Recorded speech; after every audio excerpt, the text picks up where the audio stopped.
Di luar tembok kota Hanyang, di ujung gang yang diselimuti cahaya bulan, ada sebuah tempat. Dengan lentera merah yang tergantung berderet, Wulsonru. Tempat di mana setiap malam para pencari hiburan keluar masuk.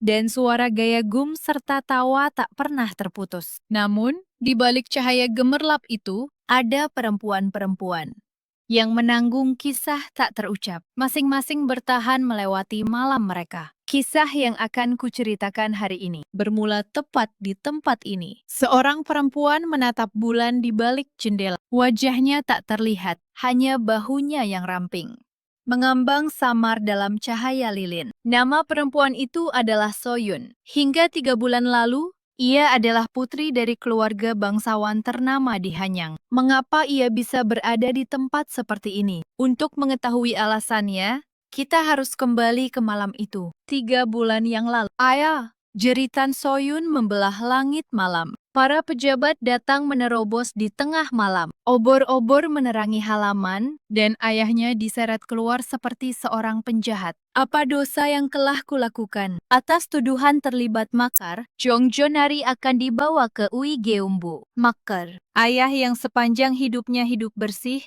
dituduh terlibat makar. Soyun mencengkeram ujung pakaian ayahnya, begitu erat hingga ruas jarinya memutih. Ayah, Soyun. Ayahnya berhenti sejenak. Meski para pejabat mendesaknya dengan kasar, ayahnya menatap mata putrinya dengan lurus. Dalam tatapan itu, tidak ada ketakutan. Tidak pula amarah. Seolah ada sesuatu yang ingin ia sampaikan. Jepit rambut itu. Jagalah baik-baik. Itulah kata-kata terakhirnya. 10 hari kemudian, ayahnya dipenggal di pasar. Dan ibunya terbaring sakit karena syok. Tak bertahan lebih dari sebulan. Harta keluarga disita. Para pelayan tercerai-berai. Bagi Soyun yang hidup 18 tahun. Sebagai putri kesayangan, tak tersisa apapun kecuali satu jepit rambut perak yang disembunyikannya di dadanya. Ini tempat apa? Namanya Wulsonru. Bukan tempat yang pantas untuk nona sepertimu. Di hadapan Soyun yang diseret oleh penagih utang, muncul seorang perempuan berpakaian mencolok. Madam Wulson. Usianya pasti sudah melewati 40. Namun wajahnya sulit ditebak usianya. Gincu merah di bibirnya, berkilau di bawah cahaya lilin. Angkat kepalamu. Soyun tidak mengangkat kepala. Di tempat seperti ini, mengangkat kepala berarti menyerah. Madam itu sendiri mengangkat dagu Soyun. Jarinya dingin. Wajah yang tersingkap di bawah cahaya lilin. Mata Madam membesar. Ya ampun, salah satu sudut bibirnya terangkat perlahan. Senyum serakah. Wajah seperti ini jarang kulihat. Memang benar putri bangsawan. Madam berkeliling mengitari Soyun perlahan. Seperti menilai barang, seperti menetapkan harga. Kulitnya bagus, posturnya rapi, dan lagi. Madam mendekatkan bibir ke telinga Soyun. Katanya tubuh ini belum pernah disentuh. Wajah Soyun memerah.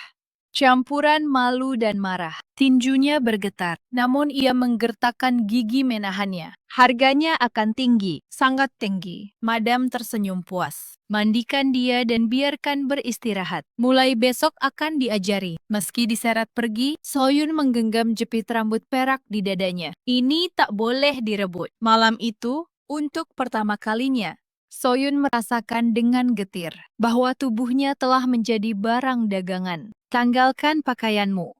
Seorang perempuan tua berkata tanpa ekspresi. Katanya harus memeriksa nilai barang. Tangan Soyun gemeter.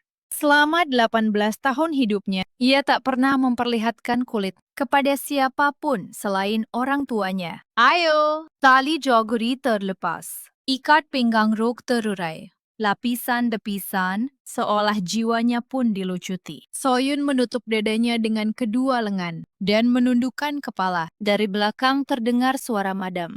Bagus. Lebih bagus dari dugaan. Suara langkah kaki mendekat. Tangan Madam menyentuh bahu Soyun. Dingin. Soyun bergidik. Jangan gemetar.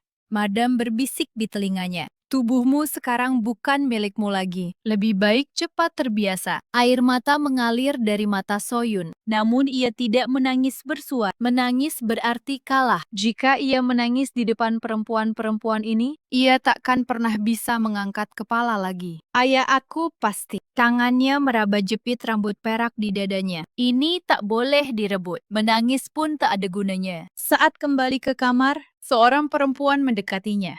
Sekitar 25 atau 6 tahun, Giseng paling terkenal di Wall Sonru. Dan Hong, wajahnya cantik, namun di matanya terpatri kesedihan mendalam. Aku juga dulu begitu, menangis semalaman, mencoba kabur. Bahkan pernah mematahkan pergelangan kaki saat memanjat tembok. Dan Hong duduk di depan Soyun. Tapi tak ada gunanya. Hanya ada satu jalan keluar dari sini. Melunasi harga tubuhmu. Atau mati.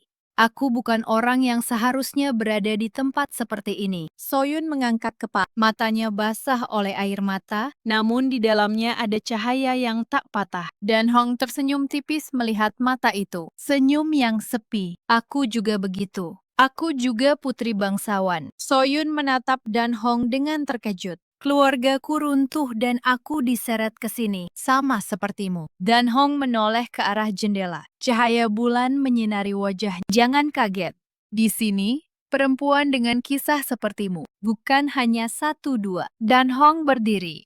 Tidurlah malam ini. Mulai besok, neraka yang sesungguhnya akan dimulai. Di depan pintu ia berhenti, berbalik dan berkata pada Soyun, "Dan hati-hati dengan apa yang kau sembunyikan di dadamu." Madam bermata tajam. Soyun memeluk dadanya. Jepit rambut perak terasa di tangannya. Bagaimana dia tahu? Melihat ekspresinya, Dan Hong tersenyum kecil. Aku juga dulu begitu. Wajah orang yang menyembunyikan sesuatu yang berharga. Pintu tertutup.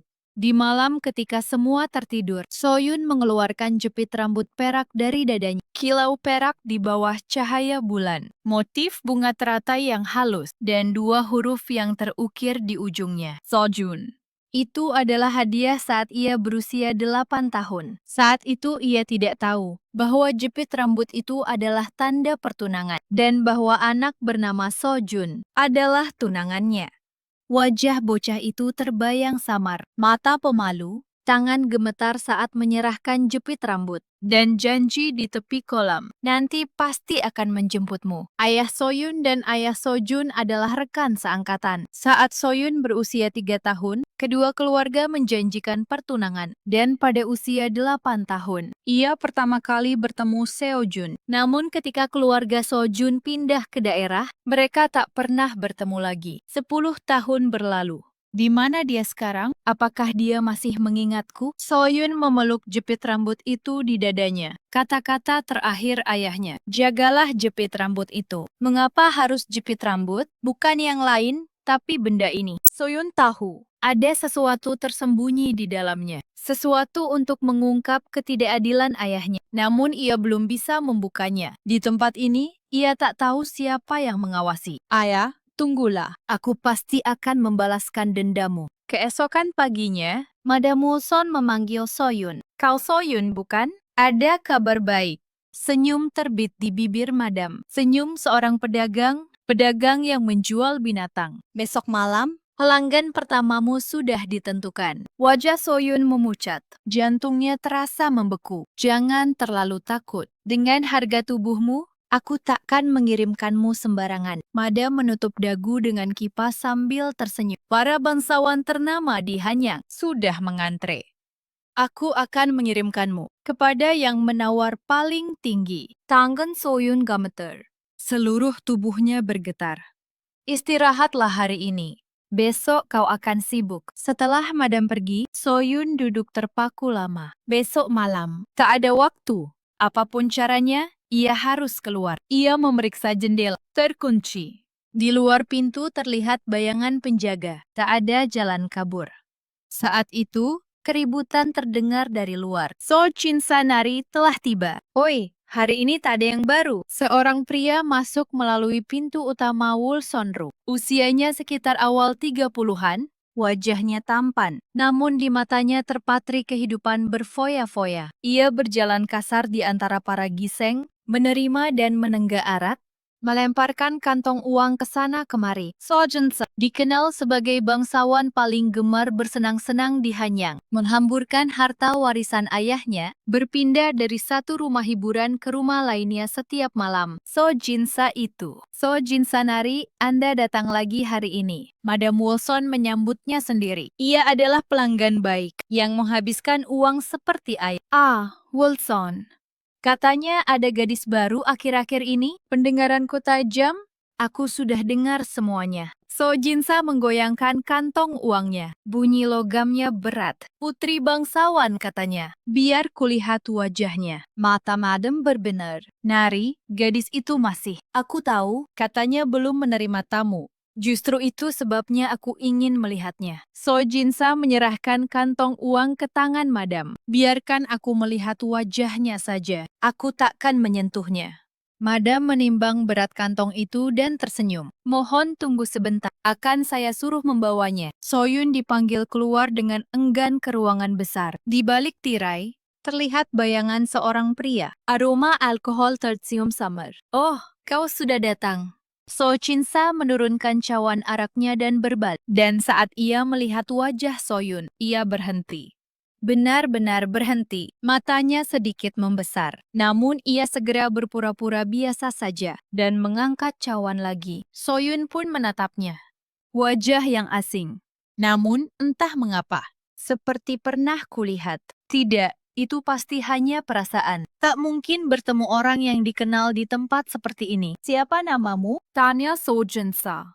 Suaranya lebih rendah dari biasanya. Soyun. Saat ia menjawab, mata Sojinsa bergetar halus. Tak seorang pun menyadarinya. Bahkan Soyun. Soyun. Sojinsa mengulang nama itu, seolah nama yang telah lama dikenalnya. Nama yang bagus. Ia menghabiskan araknya dan berdiri. Wilson, besok malam, aku yang akan menjadi tamu pertama gadis itu. Madam tampak terkejut. Nari, masih banyak yang mengantre. Berapapun yang mereka tawarkan, aku akan menawar lebih tinggi. Mengerti? Sojinsa melempar satu kantong uang lagi. Ini uang muka.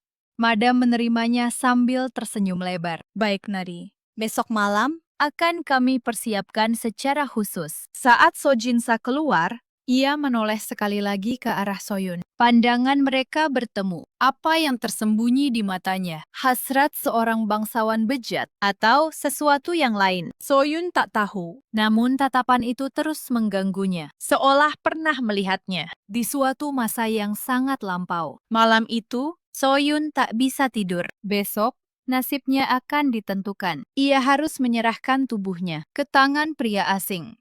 Bulan di luar jendela bersinar dingin. Sojinsa, tatapan pria itu terus terbayang. Mengapa? Padahal jelas wajah yang baru pertama kali dilihat. Ia mengeluarkan jepit rambut perak dari dadanya. Sojun. Nama yang terukir di sana. Jepit rambut yang diberikan tunangannya saat usia 8 tahun. Jepit rambut yang disimpannya selama 10 tahun. Dan pria yang ditemuinya hari ini. Sojinsa. Show. Mungkinkah? Tidak, itu tak mungkin. Namun, jantung Soyun mulai berdegup kencang. Besok malam, ia akan sendirian di kamar bersama pria itu. Apa yang akan terjadi? Apakah dia hanya seorang bangsawan bejat, ataukah sesuatu yang lain? Untuk mengetahui jawabannya, silakan lanjutkan ke bagian 2.